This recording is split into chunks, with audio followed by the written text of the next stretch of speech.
আসসালামু আলাইকুম। আমি মোহাম্মদ নাজমুল ইসলাম এমটি ল্যাব। আজ ৩ সেপ্টেম্বর ২০২৪ রোজ বৃহস্পতিবার স্বাস্থ্য অধিদপ্তরের সংবাদ বিজ্ঞপ্তিতে দেওয়া তথ্য অনুযায়ী ডেঙ্গু আক্রান্ত হয়ে ২৪ ঘন্টায় ৩ জনের মৃত্যু হয়েছে এবং আক্রান্ত হয়েছেন আরও ১০২২ জন। চলতি বছর এখন পর্যন্ত ডেঙ্গুতে আরও মারা গেছেন ১৭৭ জন। মোট আক্রান্ত হয়েছেন ৩৪,১২১ জন। ডেঙ্গুর প্রকোপ যে হারে বাড়তেছে সেটা আতঙ্কের বিষয়। ভিডিওতে যে পেশেন্টের ডেঙ্গু ভাইরাস টেস্ট হচ্ছে তিনি গত সপ্তাহে ঢাকা থেকে গ্রামের বাসায় এসেছেন জ্বরসহ বিভিন্ন লক্ষণ নিয়ে। আমাদের উপজেলা স্বাস্থ্য কমপ্লেক্সে আসলে কর্তব্যরত ডাক্তার তার ডেঙ্গু সহ আরও কিছু টেস্ট করতে দেন।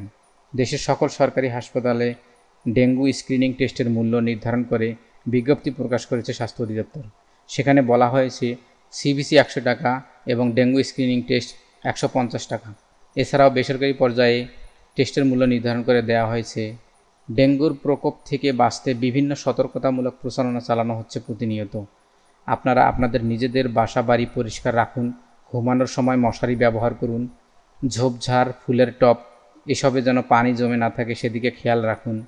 ডেঙ্গু মশার উপদ্রব বেশি এমন এলাকায় ভ্রমণে বিশেষ সতর্কতা অবলম্বন করুন। ডেঙ্গু জ্বর হলে সার্বক্ষণিক ডক্টরের পরামর্শে চিকিৎসা নিন। ডেঙ্গু হলে প্রথমেই NH1 অ্যান্টিজেন পজিটিভ হয় এবং জ্বরের ৫ দিন পর IgM অ্যান্টিবডি পজিটিভ হয়, সাথে IgG অ্যান্টিবডি ধীরে ধীরে বৃদ্ধি পায়। এরপর IgG দ্রুত বৃদ্ধি পেয়ে IgM কমে যায়। ডেঙ্গু নিয়ে ইতিমধ্যে একটা ভিডিও দেয়া আছে, কমেন্টে ভিডিওর লিঙ্ক দেওয়া থাকবে, চাইলে দেখে নিতে পারেন। এরকম একটা সংকটাপন্ন অবস্থায় নিজে সতর্ক থাকুন এবং অন্যকে সতর্ক করুন। ভিডিওটি সবার মাঝে ছড়িয়ে দিতে, বেশি বেশি শেয়ার দিতে বিশেষভাবে অনুরোধ করছি।